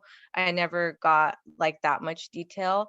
But she also has been suffering for bulimia for like the past like 5 or 6 years. So I don't know if being bipolar like adds to eating disorder problems, but that's something that I have experience with. And thank you for sharing that. And you made a very good point, actually, because we have to think about, and sorry, Yuki, now I get, I think what you're asking. So what was just mentioned about bulimia, for example, we have to think about what is bipolar disorder and what type of manifestations do we see? What type of symptomology do we see? So we'll just go off the video because that's what we just watched. So we saw erratic behavior. So we saw impulsivity. We saw, for example, if somebody is bulimic or suffers with bulimia, usually that can also go with addiction as well, that those two tend to go together a lot. I would say with bipolar disorder, and I'm going to group them together with type 1 and type 2 actually. I most commonly will see schizoaffective actually is very, very common right now because you'll see, remember, you'll have the symptoms of schizophrenia as well as bipolar disorder, because it kind of meets in the middle. And it's like, I don't really know, because you're not having hallucinations or delusions, but you're having this symptom, but you also will become manic or whatnot. I would say that addiction, definitely. Dual diagnosis, which you all know what that means. Our program is full actually right now. And I would say at least probably 25 to 35% suffer with bipolar disorder. And I'm trying to think just from personal experience, the most common comorbidity. Alcohol tends to be something that would be on the other end. It's a little bit of a flip question, that you're the flip side of the question, where it's used to help cope with it, because trying to deal with, and again, mania feels great, right? Did she not seem like she was on top of the world? It feels great, but it's very dangerous. Hypomania feels great, but it's on a much less level. And really, most people, if you could give them a choice, if they could feel hypomania, would probably, I'm generalizing, would probably be like, cool, yes, I want to feel like this all the time. I want to be like this all the time. I want to feel like this all the time, because they tend to be productive. They're productive. They can do their homework. They don't need quite as much sleep. It's more of a normal, but they're still hypomanic. And you might see that pressured speech. Did you see how like the mom was talking and it was very loud and very erratic?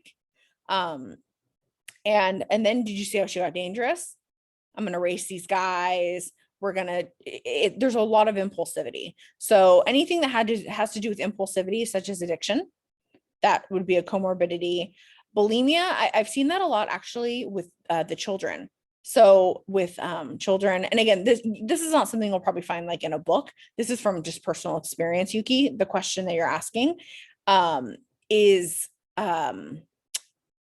children that will come in and they're being monitored to see if they might have bipolar disorder. And this is a very genetic disease or disorder, sorry. So it's about 25% genetic, which is pretty genetic, and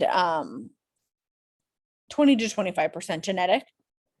So usually that will be the first question that somebody would ask, does somebody in your family have bipolar disorder? Because we have to figure it out. Is it mania, anxiety?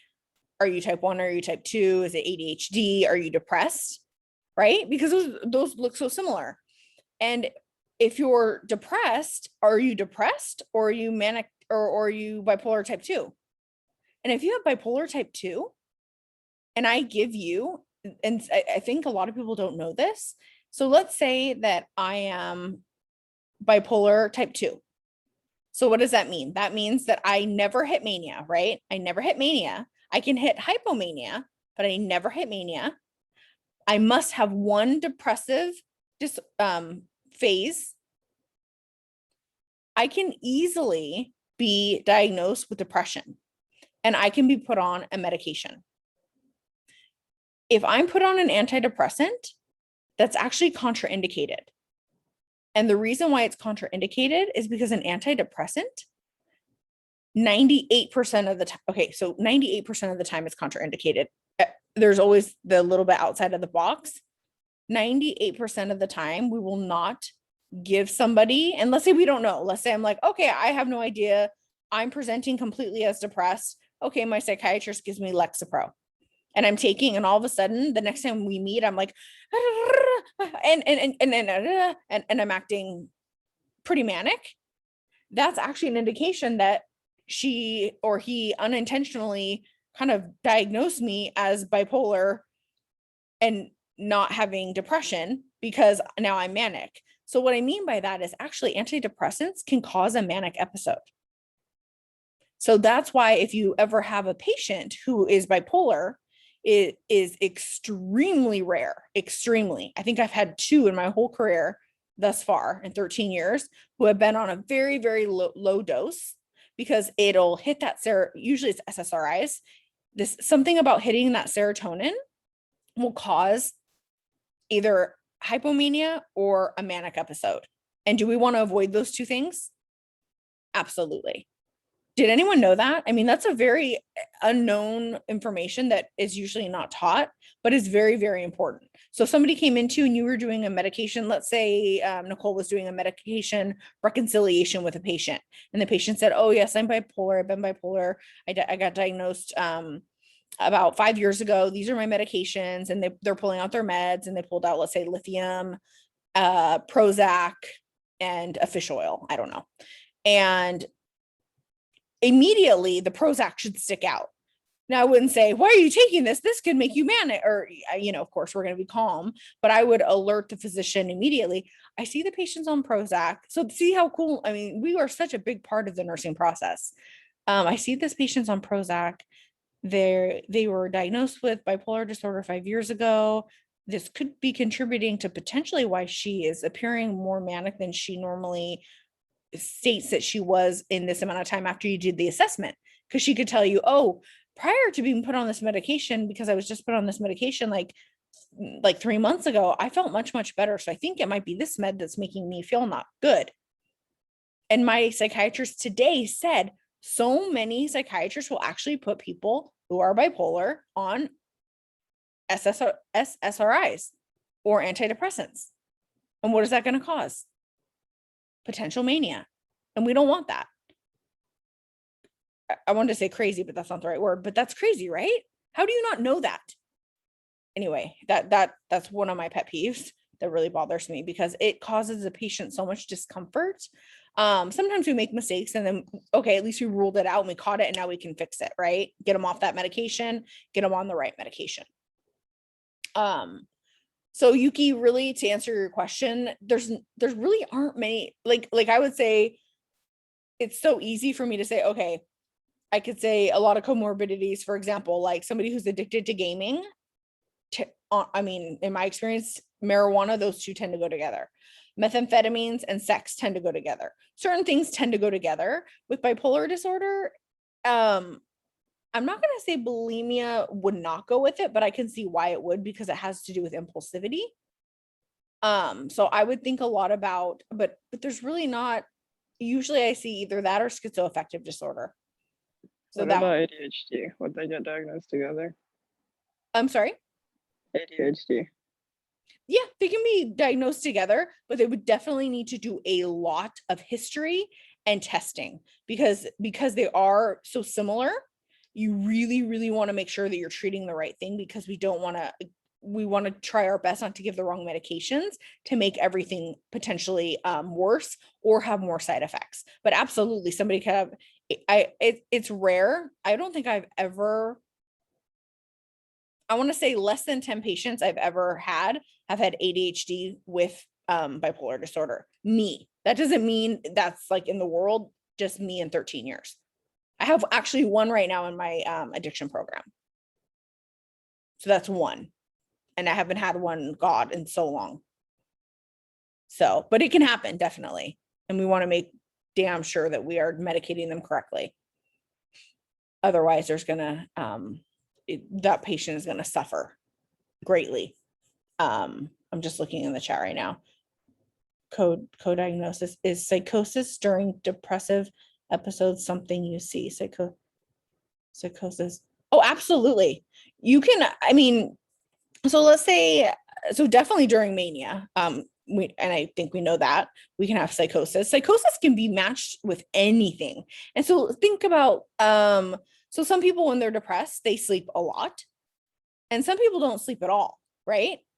It just depends on the person. And you can have psychosis from lack of sleep. Start seeing things, start hearing things. Don't you guys? I mean, I don't want to make a joke from it or make it, it's not funny, but is it, I mean, if you're really, really tired, don't you kind of jump sometimes? You're like, what is that? And you're like, oh, it's my hair. Or you like see floaters, you're just so tired. Because you're so overwhelmed with whatever's going on, kids, school, family, all of that stuff. So absolutely, you can definitely have psychosis during a depressive episode.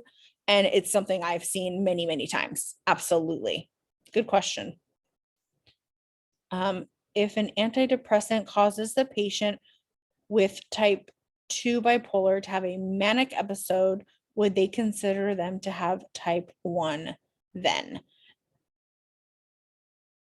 Not necessarily. So you actually don't want to give either or, because remember, or I don't know if I said it. So type 1, you have to have the manic episode, right? Type 2, you must have the depressive episode. Type 1, you, how would you say this? Give me just 1 second I want to explain it absolutely correctly. Type 2 bipolar having manic episode, would they consider you to have a type 1 then? Because you wouldn't hit the depressive episode. No, because either way, they've had the manic episode, because that's type 1. If an antidepressant causes the patient to have type 2. Sorry, I'm not understanding the question. Let me read it again. If an antidepressant causes the patient with type 2 to have a manic episode. Like, would a medication induce manic episode? It causes both. So type 1 and type 2, you don't want to give an antidepressant, because it can do that. Because remember, on type 2, you actually hit hypomania. So do you remember the girl with the board, how she was drawing all over it, and you had your baseline, you had mania up here, and then depressive down here? So type 1, you're definitely going to hit the mania at least once. And then you must hit that in order to have like the actual diagnoses. And you don't necessarily have to go all the way down to hitting the depressive episode. But for type 2, you must hit the depressive episode once, but you never hit mania. You only hit hypomania. So it can actually throw you into a manic state if you're on that. That is actually even more dangerous. So if you give it to somebody that has type 2, they would never have a manic episode, right? You could actually throw them into a manic episode, full manic episode, by giving them an antidepressant. Does that make sense? They would still be type 2 though, because it doesn't count if it's medication induced. Yes. So, and then we would stop the medication, and they would still be wherever they were. So like, for example, let's say I went to the doctor, I have type 2 bipolar disorder. Am I ever going to hit mania if I have type 2? No, I shouldn't, at least. But then I'm given Lexapro because they think I'm depressed because I hit my depressive episode, because type 2 is depression. It's more depressive, but I can hit to hypomania. I think I'm going to show the video again, because I don't have my whiteboards in my garage, because I think it explains it so well, because you can see her writing and actually making like the little lines. So type 2, you get the depressive episode, you have your baseline, and then your hypomania. I'm given an SSRI or let's say I'm taking Cymbalta, an SNRI. That can throw me into a manic episode, which I should never have, right? If I have type 2, I should never have a manic episode, only hypomanic. I'm thrown into a manic episode, and then let's just pretend I got hospitalized because I got thrown into that. And then they do a history and they find out exactly, oh, okay, she was put on this medication, this happened, this happened, this happened, this happened. Okay, let's take her off of the SSRI or whatnot. And then my diagnosis would go back to bipolar type 2. I think that was that your question, Jasmine? I think. So what have you said the meds that you get for bipolar 1 and 2? No, so not yet. So I'll tell you Okay. the medications. That'll be the, damn it. Okay, hold on 1 second, sorry.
Thank you.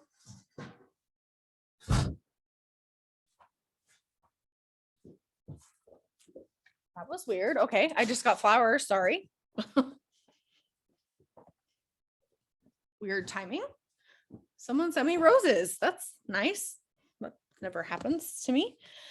Okay, Claire, did you send me roses? You did? I thought so.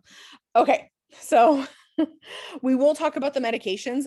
Actually, one of my favorite parts about talking about bipolar disorder is explaining the medications, because to me, it's the easiest thing, because you go this way or you go this way, and it's so simplistic. The difficult part is explaining type 1 and type 2 and the difference. So let me back up, because I think I got a little bit off course, because this, and I'm very honest, this is the hardest thing for me to explain. I hate talking about or teaching bipolar disorder. I'm just being not hate, sorry. It's very difficult for me to explain it, because it's so not black and white, and it's so it's hard to grasp. It took me a really long time in nursing school to grasp it, and I deal with bipolar disorder all the time. From Aldo. Oh my God. I wish it was from Aldo. Aldo's a guy that works at San Jose Behavioral Health. You're silly, Anne. Okay. All right. Sorry. Okay. I just wanted to let you know, by the way, that we've been in class since 9:30 this morning, because we had to start an hour early for why review. Because we had to review for our test, so we started earlier than normal.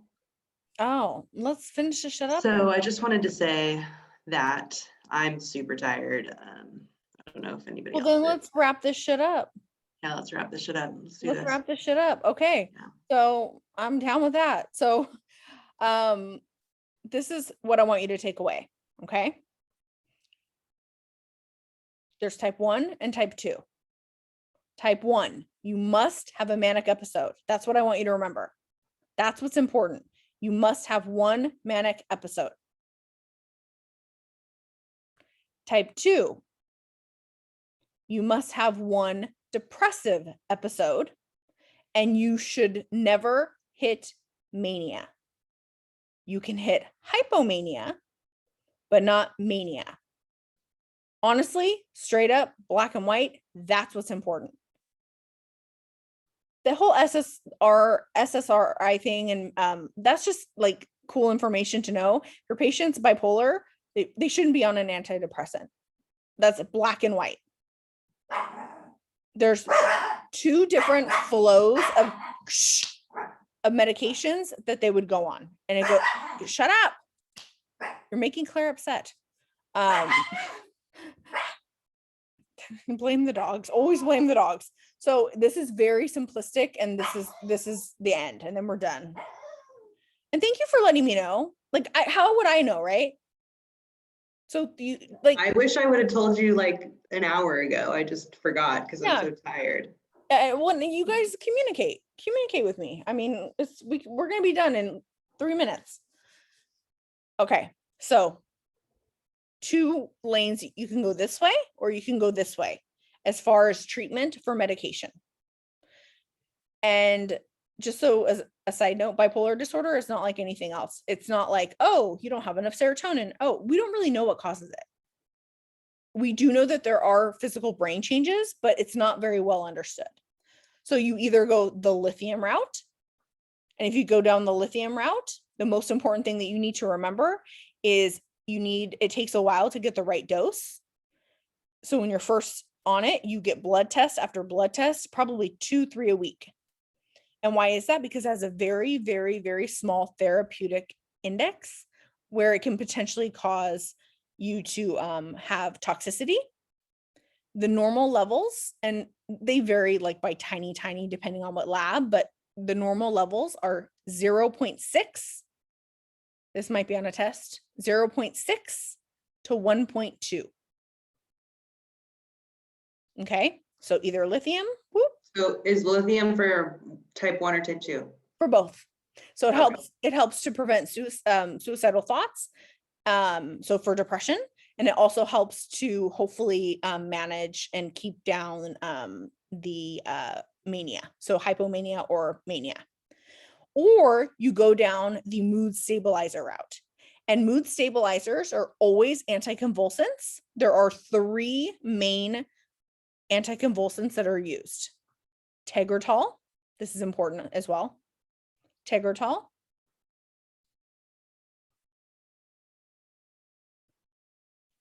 Lamictal.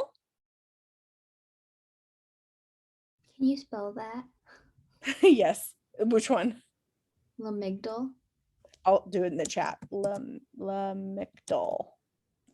Lamictal, Tegretol, and Depakote. Thank you. You are most welcome. So it's one or the other, here or here. Those are the basic treatment methods of and medication is needed. Oh, Okay, and so we then got. I don't see it in the chat. You might have sent it as a direct message. I sure did. So whoever I sent it to, would you mind sending it out to the world? Yeah, I can do that. Thank you. I appreciate that. That way I can wrap this up. Okay, so that is really it. So type 1 has more to do with what? Mania or depression? Mania. And type 2 has more to do with what? Depression. Exactly. And we can go lithium route or mood stabilizer. Well, they're both mood stabilizers, or the 3, Tegretol, Depakote, and Lamictal. 0.6 to 1.2. Those are anticonvulsants, right? You got it, Melanie. Exactly. Thank you. Beautiful. Okay. So pop quiz. Do you guys want me just to open it now? Yeah, could you? Because I gotta pick up my kids by 4:30. So Because you sent me flowers, I will open it right now. Yes. I will let you know if anything else comes up. I'm gonna let you guys go because we did what we needed to do. I feel satisfied. I think you got what you needed. I hope. And hopefully I will see you guys in a later I'm not teaching this class anymore after this because a 10-year teacher wanted it, so I got booted. So hopefully I'll see you guys as you continue to grow. Oh, this is not the last class, never mind. I'll open the thing and then I'll see you guys next week. Okay, bye. Thank you.